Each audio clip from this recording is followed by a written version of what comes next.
Sanggup berjuang. Berjuang ni nanti kita akan lihat macam mana Nabi berkorban. Kat sini ada pengorbanan. Ada kesetiaan. Ada keimanan. Ada keyakinan. Semua dicerita dalam surah Al-Fat. Kemudian Allah bagi kemenangan. Kemudian kemenangan itu menjadikan mereka mendapat keampunan Allah. Jadi cuba tengok ayat yang sama tadi, surah 48, ayat 29 tadi kan, di hujung tu. Tadi kita baca tentang para sahabat Nabi. Masih lagi surah 48, 29, Allah kata apa? Wa'adallahu allazina amanu. Jumpa tak? Tengok balik tadi ayat yang ke-29 tadi yang kita lihat. Wa'adallahu allazina amanu wa amilus solihat minhum maghfiratan wa ajran azima. Allah janjikan kepada orang-orang yang beriman. Nanti kita akan lihat dalam sepanjang surah Al-Fat ni macam mana nak jadi beriman kepada Allah. Dan yang sanggup bekerja dengan amal yang soleh seperti Allah kehendaki. Di antara mereka tu Allah kurniakan maghfiratan. Allah tutup surah Al-Fat dengan apa dia? Bukan dengan kemenangan. Bukan dengan pembukaan kota Mekah. Tapi dengan habuan keampunan. Dan juga ajran azim. Balasan yang agung iaitu syurga. Itu di hujung surah. Tengok di awal surah pula. Jadi awal surah ni menjadi ayat kita hari inilah. Kita baca, kita terjemah sama-sama. Surah 48, ayat 1 hingga 2. Jadi kita mulakan pelajaran surah Al-Fat kita menerusi ayat 1 dan ayat 2. Dan juga ayat 3, minta maaf. 1, 2 dan 3.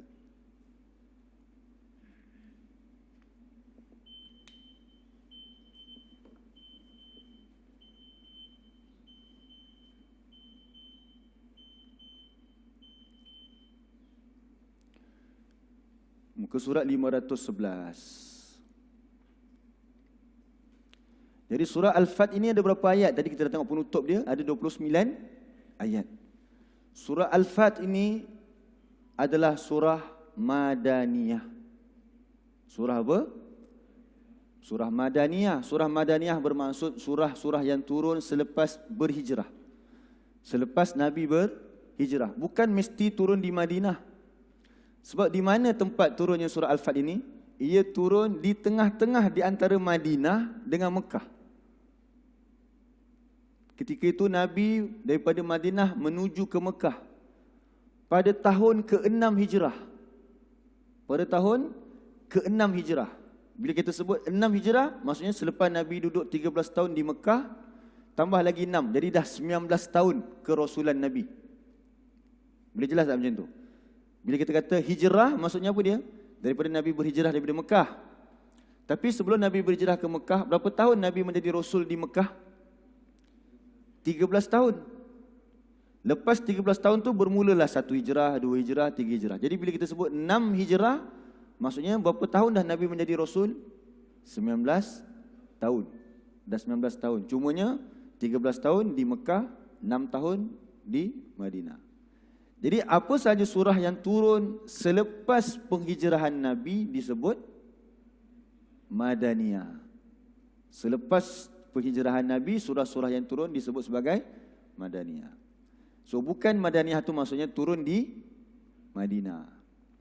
Surah Al-Fat turun di antara Madinah dan Mekah, di tengah-tengah tu. Di Hudaibiyah. Nabi bermimpi yang Nabi berjaya masuk ke Mekah. Dan Nabi pun cerita mimpi tersebut kepada para sahabat. Sahabat Nabi cukup gembira. Sebab apa? Mimpi Nabi adalah wahyu. Jadi Nabi pun umumkan kita bergerak ke Madinah. Ke Mekah. Tapi dalam keadaan pergi sebagai apa dia?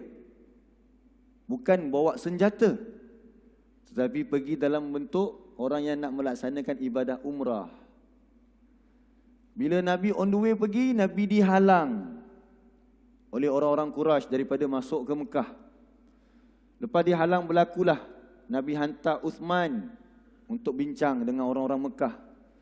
Sampai rumus kepada Nabi, Uthman dibunuh. Kalaulah dalam dua pihak negara-negeri ke, hantar delegasi, hantar duta dibunuh, ditangkap. Maksudnya apa tu? Itu cari pasal lah. Itu sepatutnya tak boleh. Dia dilindungi sepatutnya. Duta ni sepatutnya dia duduk kat negeri tersebut, dia dilindungi. Walaupun mereka bermusuh, tapi itu perjanjian manusia begitu. Tapi dengan cerita, Uthman dibunuh. Nabi pun bersiap-siap untuk apa dia? Membela Uthman. Berlaku perjanjian Baitur Ridwan di bawah pokok. Semua diceritakan dalam surah Al-Fat. Kemudian nak berlaku pertempuran tak jadi, berlakunya apa dia? Orang-orang Mekah hantar Suhail untuk berbincang dengan Rasulullah, buat perjanjian. Akhirnya tertubuhlah perjanjian, bukan tertubuh, termeterailah perjanjian Hudaibiyah. Antara syarat perjanjian Hudaibiyah tu apa dia? Tak boleh masuk Mekah. Jadi para sahabat rasa macam mana? Kita nak masuk Mekah. Jadi Umar duk tanya-tanya, ni macam mana ni? Ini bias punya perjanjian. Umar tanya 3 kali. Dalam Sahih Bukhari diceritakan. Rasulullah diam. 3 kali Umar tanya, Rasulullah diam. Kali ketiga Umar tanya, Rasulullah tak jawab. Terus Umar kata apa dia? Celaka ibu aku, dia kata. Celaka ibu Umar. Kerana apa? Setiap kali aku tanya Rasulullah, Rasulullah tak jawab apa-apa. Dia takut nanti turun ayat marah dekat dia. Sebab apa? Bila Rasulullah ditanya, Rasulullah tak jawab. Umar ni dia dengan Rasulullah, dengan Abu Bakar ni, sampai Rasulullah akan cakap, apa dia Abu Bakar? Apa dia Umar? Kena cakap kuat-kuat sikit. Sebab dia orang cakap dengan Rasulullah perlahan. Tak berani nak cakap kuat-kuat. Sebab dia terlalu hormat kepada Rasulullah. Dan dalam ayat Quran surah Al-Hujurat, lepas surah 48 surah Al-Hujurat, iaitu kalau cakap dengan Rasulullah, jangan tinggikan suara, nanti terhapus pahala. Abu Bakar, Umar tak berani nak naik suara kat Rasulullah. Jadi kalau Rasulullah ditanya oleh Umar 3 kali tak jawab, habis Umar dah rasa macam takut dah. Kenapa Rasulullah tak nak jawab ni? Sehari turun ayat Quran, sampai-sampai apa dia? Ada satu ketika tu, Umar dipanggil oleh kawan dia. Masa ni lah, masih di Hudaibiyah lagi ni. Kawan dia panggil, dia dah kelang kabut dah. Sudah, mesti turun dah ayat Quran tentang aku ni. Dia dah rasa macam tu dah. Rupanya Rasulullah panggil dia. Rasulullah kata, Allah telah bagi satu surah yang lebih aku sukai daripada terbitnya matahari. Iaitu surah Al-Fat ini, turun surah Al-Fat. Surah tentang kemenangan. Tetapi mana ada kemenangan di sini? Yang ada ialah orang Islam tak boleh masuk Mekah.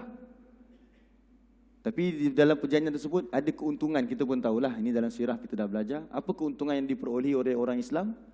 Mereka boleh berdakwah dan orang masuk Islam lebih ramai daripada perjanjian Hudaibiyah ni. Sebelum perjanjian Hudaibiyah ni berperang. Masa berlaku perjanjian Hudaibiyah, antara yang termeterai juga apa dia? Gencatan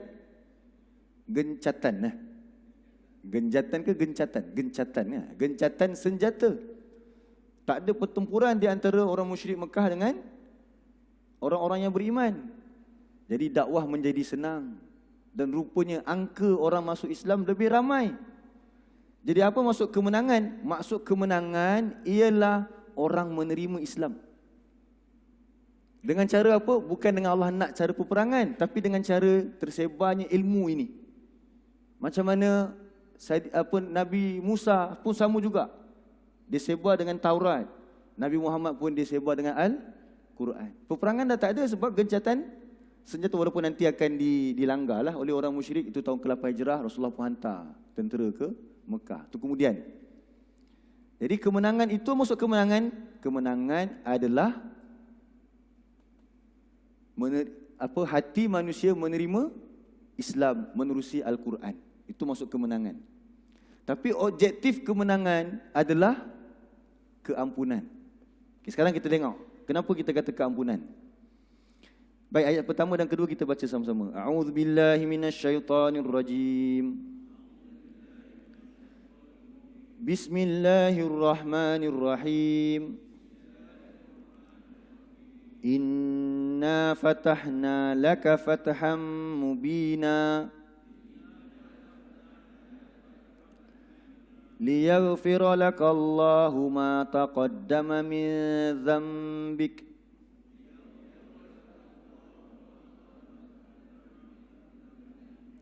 Sekali lagi liyaghfira laka Allahu ma taqaddama min dhanbika wa ma ta'akhkhar.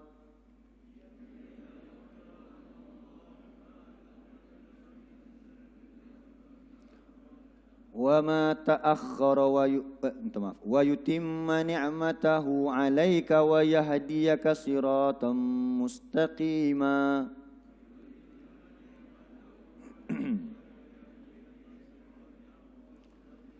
وينصرك الله نصرا عزيزا.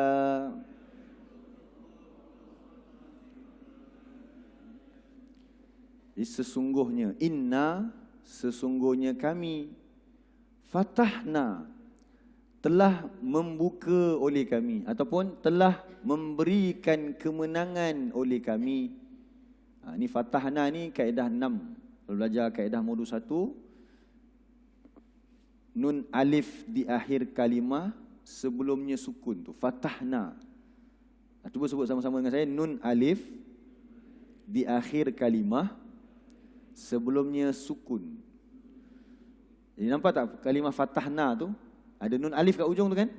Sebelum nun alif tu ada tanda sukun. Sukun tu tanda mati. Jadi terjemahkan dia sebagai telah ... oleh kami. Itu kaedah. Jadi fatahna tadi maksudnya kemenangan atau memberi kemenangan ataupun membuka. Jadi telah memberi kemenangan oleh kami. Laka, bagi engkau, fathan, dengan kemenangan, mubina, yang nyata. Jadi turun surah ini, Nabi dapat kemenangan dah. Padahal tak boleh masuk Mekah. Jadi masuk kemenangan tu apa dia? Kat sini, peringkat awal ni, setelah berlakunya Hudaibiyah tu, masih peringkat awal di Hudaibiyah, ketika lepas ini Rasulullah dapat nak menyebarkan Islam dengan mudah tanpa peperangan. Itu adalah kemenangan yang pertama.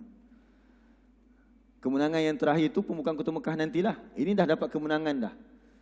So bila kita baca surah Al-Fat, bila kita tanya apa maksud kemenangan kat sini, jawapan dia bukan pembukaan kota Mekah, tapi ialah setelah perjanjian Hudaibiyah termeterai, iaitu pada tahun ke-6 Hijrah. Pembukaan kota Mekah tahun ke-8 Hijrah. Jadi kita kena fokus, maksud Al-Fat kat sini bukan pembukaan kota Mekah. Tetapi maksud kemenangan di sini adalah setelah berlaku perjanjian Hudaibiyah. Perjanjian Hudaibiyah tu kemenangan dah. Dah kemenangan. Sebab apa? Sebab Rasulullah boleh sebarkan Islam dengan senang. Apa sebab Allah bagi kemenangan? Tu liyaghfira lakallah. Apa terjemahan dia? Li dekat situ disebut sebagai harfu ataupun lam ta'lil. Lam ta'lil ni maksudnya agar ataupun supaya. Tujuan. Tujuan apa Allah bagi kemenangan? Itulah objektif tadi saya tanya. Apa objektif kemenangan? Apa objektif kemenangan atau apa objektif perjuangan? Ialah keampunan. Satu tadi surah 48 ayat 29 Allah sebut. Di hujung surah ini. Dan di awal surah ini juga Allah sebut liyaghfira lakallahu ma taqaddama min zambik wa ma ta'akhkhar. Kemenangan itu supaya dia mengurniakan keampunan bagi engkau. Siapa bagi? Oleh Allah. Allah bagi.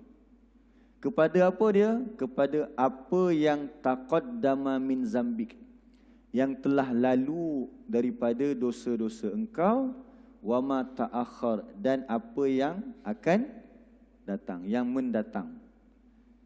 Jadi cuba tengok, sebenarnya apa yang Allah nak bagi melalui surah Al-Fat ini, yang Nabi kata aku lebih sukai daripada surah Al-Fat ni, menggembirakan Nabi lebih gembira daripada munculnya matahari tiap-tiap pagi. Bayangkan tak ada matahari, apa jadi dalam kehidupan? Habis gelap, pokok pun tak ada. Tapi Nabi kata matahari itu, surah ini lebih aku suka. Sebab apa? Sebab ada keampunan yang Allah nak bagi kepada siapa? Di awal surah Allah kata Nabi, di hujung surah Allah kata kepada orang-orang yang beriman bersama dengan Nabi. Nabi sukalah.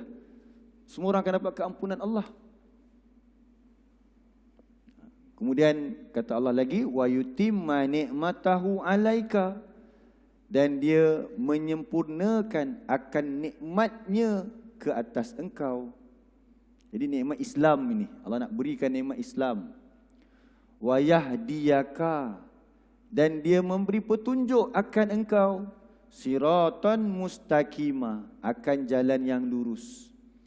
Jadi kalau kita minta dekat Allah tiap-tiap hari, ihdinas siratal mustaqim dalam solat, fahami surah Al-Fat ini. Dalam ni ada jalan yang lurus yang nak disampaikan.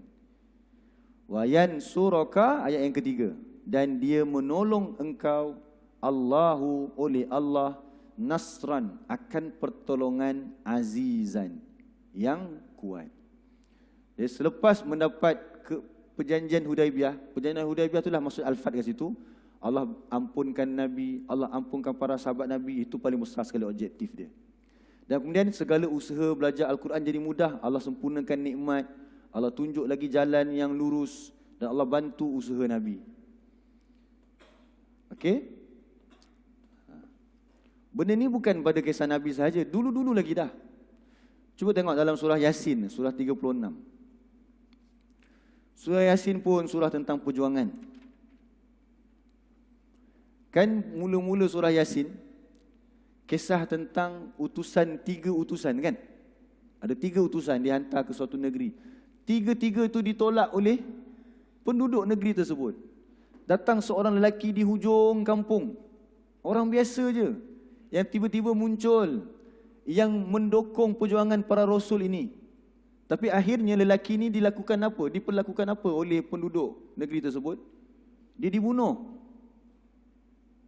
Satu negeri diutuskan 3 rasul. 3 rasul ni didustakan oleh penduduk negeri tersebut. Tiba-tiba muncul seorang lelaki yang kata ikut rasul-rasul ini. Tapi penduduk negeri tersebut bunuh dia. Cuba tengok ayat yang ke surah Yasin, surah 36.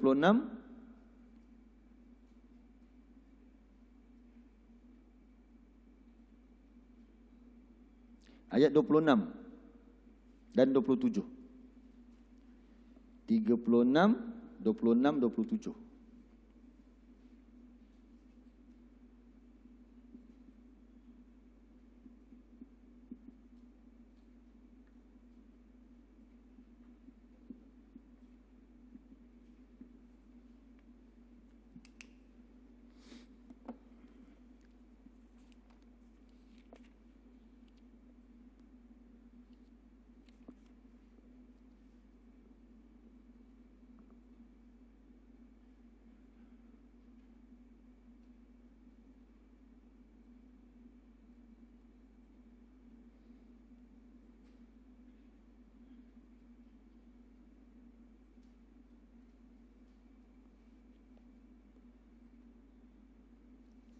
A'udzu billahi minasy syaithanir rajim.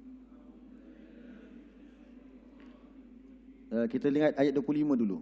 Ayat 25. Inni amantu bi rabbikum fasma'un.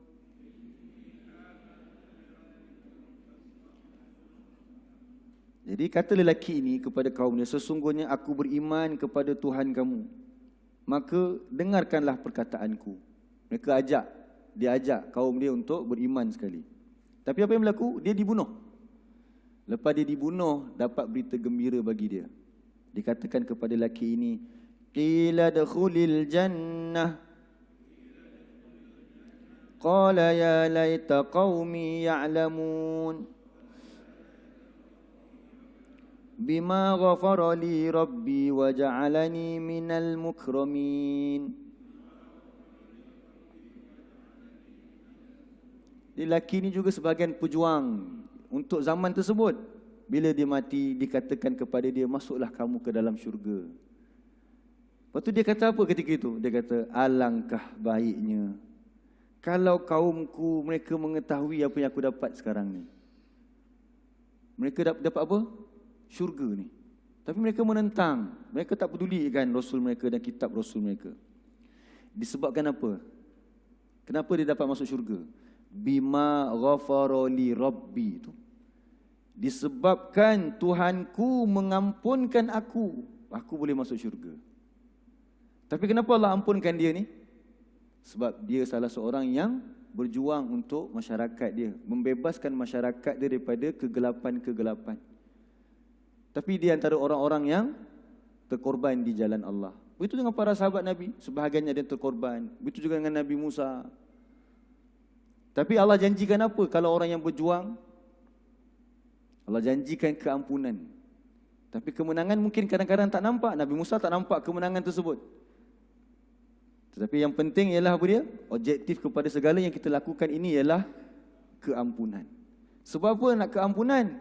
Syarat nak masuk syurga mesti diampunkan dosa. Sebab tu ada orang yang di akhirat nanti bila dihitung, na'uzubillah, wa amma man khaffat mawazinuh fa ummuhu hawiyah. Ada orang yang timbangan kebaikannya ringan, maka tempat dia adalah neraka hawiyah. Jadi ada orang yang dia tak melakukan syirik kepada Allah, maka dia dimasukkan dalam neraka. Tapi adakah selama-lamanya?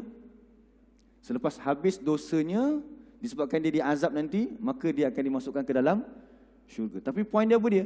Nak masuk syurga mesti tidak ada dosa. Jadi ada orang diampunkan dengan cara diazab. Takkan kita minta yang itu? Tak naklah yang itu. Kita nak Allah ampunkan kita supaya kita dapat masuk syurga. Dengan cara macam mana? Tidak diazab. Semoga itulah harapan kita. Sebab tu selalu kita minta, waqina azabannar. Ya Allah, selamatkan kami daripada azab. Jadi sekarang macam mana tak nak? Macam mana cara kita nak dapatkan keampunan? Mesti berjuang. Mesti bekerja untuk agama Allah. Mesti ada pengorbanan. Mesti kena buka pintu kita ni seluas-luasnya lepas kita belajar ni, supaya kita keluar untuk sebarkan Al-Quran ini. Tapi kalau kita tak sanggup buat tersebut, kita dekat sini pun tak sanggup masuk lagi, boleh lihat tak kemenangan? Tak dapat kemenangan, macam mana nak dapat keampunan? Sebab keampunan itu akan dapat setelah berlakunya dua proses ini. Boleh faham? Jadi yang kita nak buat untuk generasi pada hari ini, kita nak sambung perjuangan Nabi kita, iaitu menyebarkan Al-Quran ini. Baik. Jadi saya rasa kita berhenti dulu setakat ini. Nanti minggu depan kita akan sambung ayat yang seterusnya. Dan cuma sebelum tu kita akan lihat dulu, ini next saya tulis kat sini supaya senang kita sambung kuliah kita seterusnya. Kita akan lihat dulu, kita kenal siapa Nabi. Sebab tadi kita baru sebut je pengorbanan, persediaan. Yang ni saya tak tunjukkan dalil. Kita nak tunjuk dalil. Ni next kuliah lah, InsyaAllah. Ya, tuan.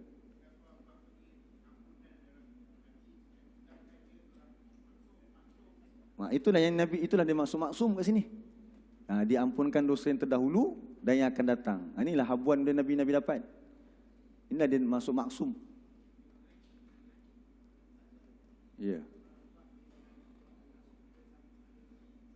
Al-Fat dengan An-Nasr, surah An-Nasr, iza jaa nasrullahi wal fath. Al-Fat kat situ pembukaan kota Mekah. Tapi perkataan Fat secara umumnya ialah kemenangan lah. Yang ni Al-Fat kat sini bukan pembukaan kota Mekah tu. Yang ni Al-Fat kat sini maksudnya perjanjian Hudaibiyah. Al-Fat kat sini secara literally maksudnya perjanjian Hudaibiyah. So ada perbezaan Al-Fat lah kat sini. Ya. Bahawa perjuangan, kena ada pengorbanan, kesetiaan. Kesetiaan ni maksudnya kesetiaan kepada Nabi, keimanan dan juga keyakinan.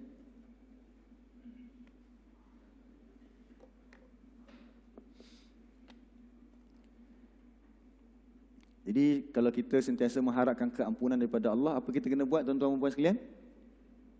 Kita kena berjuang. Mak Kilau dah wafat. Tok Bahaman dah wafat. Lagi siapa lagi?